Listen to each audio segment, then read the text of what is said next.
Guys आज के समय में साइंस और टेक्नोलॉजी जिस मुकाम पर है उसके बारे में तो मुझे आपको बताने की जरूरत ही नहीं है, क्योंकि हम सभी जानते हैं कि आज के समय में टेक्नोलॉजी कितने आगे बढ़ चुकी है। हमारे काम को आसान और तेज करने के लिए इंजीनियर्स के द्वारा कुछ ऐसी मशीनों का निर्माण किया गया है जिन मशीनों को देखने के बाद आप यकीन भी नहीं करेंगे कि इस तरह से भी मशीनें काम करती हैं। जैसे क्या आपने कभी सोचा है कि हमारे बाइक और साइकिल में यूज होने वाली चेन को कैसे बनाया जाता है? और आप सभी लोगों ने ऐसे मोटे से मोटे तारों को तो जरूर देखा ही होगा, लेकिन क्या आपने कभी ये सोचा है कि ऐसे तारों को बनाया कैसे जाता है? तो गाइज आज की इस वीडियो में मैं आपके लिए दुनिया की कुछ ऐसी सेटिस्फाइंग मशीन्स के बारे में बताऊंगा जिन मशीनों के बारे में आपने अब से पहले कभी नहीं सुना होगा। तो गाइज वीडियो को एंड तक जरूर देखना, क्योंकि आज की इस वीडियो में आप सभी को बहुत ज्यादा मजे आने वाले हैं। तो चलिए स्टार्ट करते हैं हम अपनी आज की इस वीडियो को, जिसमें नंबर 10 पर है थ्रेड रोलिंग मशीन। गाइज आप सभी लोग कभी न कभी मार्केट से नट बोल्ट तो जरूर लेने गए ही होंगे और आपके दिमाग में कभी न कभी ये क्वेश्चन जरूर आया होगा कि भाई इस तरीके के नट बोल्ट को आखिर बनाया कैसे जाता है और इनकी इतनी परफेक्ट शेप कैसे दे दी जाती है। तो गाइस यही वो थ्रेड रोलिंग मशीन है जिसके द्वारा इन नट बोल्ट्स को बनाया जाता है। इन नट बोल्ट के ऊपर एकदम परफेक्ट शेप देना और इनके ऊपर चूड़ियां बनाना, इन दोनों ही काम को इसी मशीन के द्वारा किया जाता है। इस मशीन के बीचों बीच में ठोस लोहे की रॉड को डाल दिया जाता है और उसके बाद जब इस मशीन को चालू किया जाता है तो मशीन के दोनों साइड लगे यह सर्कुलर पार्ट्स घूमने लगते हैं और बीच में रखे इस लोहे की रॉड के ऊपर चूड़ियां बनना स्टार्ट हो जाती हैं, जैसा कि आप अभी इस वीडियो में देख ही सकते हैं।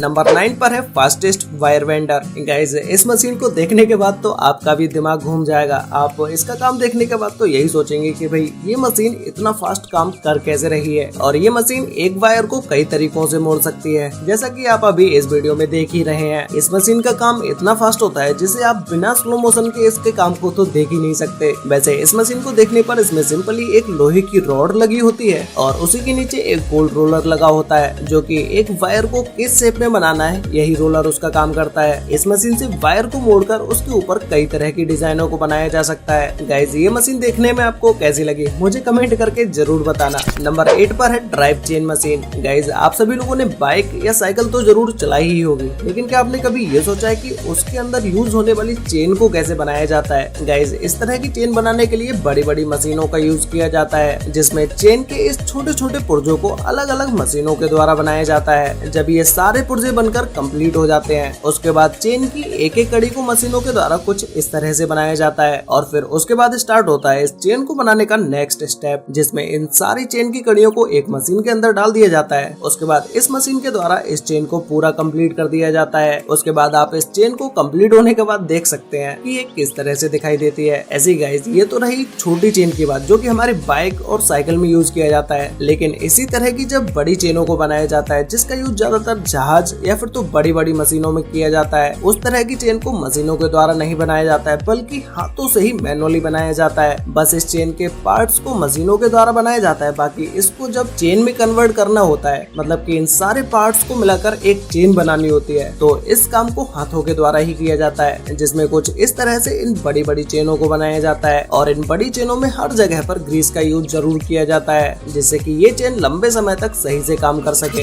नंबर 7 पर है steel wire root making. Guys आप सभी लोगों ने इस तरह के बड़े बड़े वायर्स को तो जरूर देखा ही होगा, जो कि इनके अंदर छोटे छोटे तारों का यूज किया जाता है और इन तारों को मिलाकर एक बड़े से और मोटे से तार को बनाया जाता है। अब इन तारों को देखने के बाद क्या आपने कभी ये सोचा है कि भाई इस तरह के तारों को आखिर बनाया कैसे जाता होगा? तो गाइस इन मोटे वायर्स को इसी मशीन के द्वारा बनाया जाता है, जिसे बनाने के लिए एक साइड से बहुत सारी मशीनें एक साथ काम कर रही होती हैं और ये सारी मशीनें इस वायर को बेंड करने का काम करती हैं, जिससे कि इस वायर को एक परफेक्ट शेप मिल सके। और इन सभी मशीनों के आगे ही एक छोटी सी मशीन लगी होती है जो कि इन सभी मशीनों से ज्यादा पावरफुल होती है। ये इन सभी वायर्स को दबाने का काम करती है, जिसके बाद इसके अंदर से निकलने के बाद वायर ऑलमोस्ट कंप्लीट ही हो चुका होता है और आगे के स्टेप्स में इस वायर की बस मोटाई को ही नापना होता है। उसके बाद जब ये वायर बनकर कंप्लीट हो जाता है और फिर इसे सीधा मार्केट में बेचने के लिए भेज दिया जाता है। नंबर 6 पर है पेंसिल मेकिंग मशीन। गाइस हम सभी लोगों ने अपने बचपन में हमेशा से ही पेंसिल का तो यूज किया ही है, लेकिन क्या आपके माइंड में कभी ये क्वेश्चन आया कि भाई इन पेंसिल्स को बनाया कैसे जाता है? तो गाइस इस एक पेंसिल को बनने के लिए बहुत सारे स्टेप से गुजरना पड़ता है। ये सारी मशीनें एक पेंसिल को बनाने के लिए अलग अलग तरीके से काम करती है, जिसमें से एक मशीन लकड़ी को काटती है और दूसरी मशीन इस लकड़ी के अंदर लगने वाली ग्रेफाइट को काटती है और कुछ मशीनें इन पेंसिल को छीलने का काम करती हैं। और इसके अलावा आप सभी लोगों ने देखा होगा कि कुछ पेंसिल के ऊपर रबड़ भी लगी होती है, तो उस तरह की रबड़ को लगाने के लिए भी कुछ इस तरह की मशीन का यूज किया जाता है। ऐसे ही बहुत सारे स्टेप्स के बाद कहीं जाकर एक पेंसिल बनकर कंप्लीट हो पाती है और फिर उसके बाद इसकी पैकिंग करके इसे मार्केट में बेचने के लिए भेज दिया जाता है।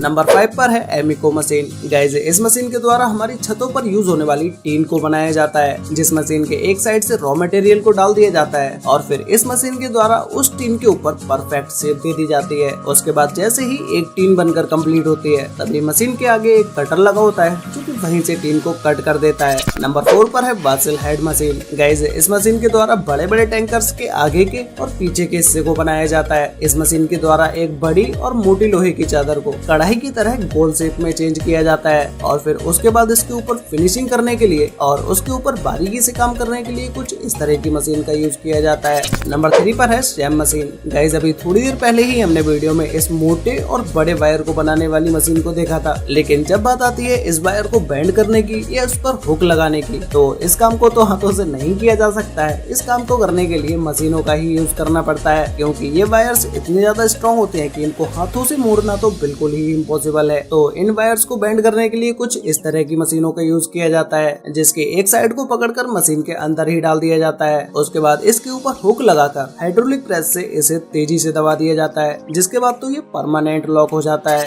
नंबर 2 पर है लेजर कटिंग मशीन। गाइस, ये मशीन अब तक की सबसे एडवांस टेक्नोलॉजी वाली मशीन है, जिसमें एक लेजर का यूज किया जाता है, जिसके द्वारा कुछ इस तरह की कटिंग का यूज किया जाता है। इस लेजर मशीन का यूज किसी भी चीज के ऊपर परफेक्ट शेप और परफेक्ट डिजाइन देने के लिए किया जाता है, जिसकी मदद से आप जैसे चाहें वैसे डिजाइन बना सकते हैं। वैसे ज्यादातर इस मशीन का यूज स्टील, लकड़ी और ग्लास के ऊपर एक डिजाइन बनाने के लिए यूज किया जाता है। इन्हीं डिजाइनों को अगर आप हाथों से बनाएंगे तो इन्हें बनाने में काफी ज्यादा समय लग जाएगा और आप इसकी तरह एक परफेक्ट शेप भी नहीं दे पाएंगे। तो इसीलिए इस तरह की चीजों को बनाने के लिए लेजर मशीन का यूज किया जाता है। तो गाइस, फाइनली अब बात करते हैं नंबर 1 के बारे में, जिसमें नंबर 1 पर है 3D house printing machine. Guys, आप सभी लोगों ने 3D प्रिंटर के बारे में तो जरूर सुना ही होगा, जिससे आप किसी भी तरह की कोई भी डिजाइन बना सकते हैं। लेकिन आज के समय में एक ऐसे 3D प्रिंटर को भी बनाया गया है जिस प्रिंटर के द्वारा आप अपने घर को भी बना सकते हैं। अब आपको अपना घर बनाने के लिए किसी भी मिस्त्री या किसी काम करने वाले को बुलाने की जरूरत नहीं है। ये 3D हाउस प्रिंटर आपके एक छोटे से घर को बनाने के लिए काफी है। इस 3D प्रिंटर के अंदर बस घर बनाने के लिए जिस मिक्सचर का यूज किया जाता है, आपको वो बनाकर इसके अंदर डाल देना होता है और फिर ये 3D प्रिंटर अपना काम करना शुरू कर देता है। वैसे गाइस, आपको इन सभी मशीन में से सबसे बेस्ट मशीन कौन सी लगी और गाइस इस पिक्चर में क्या लिखा है ये मुझे नीचे कमेंट करके जरूर बताना, क्योंकि ये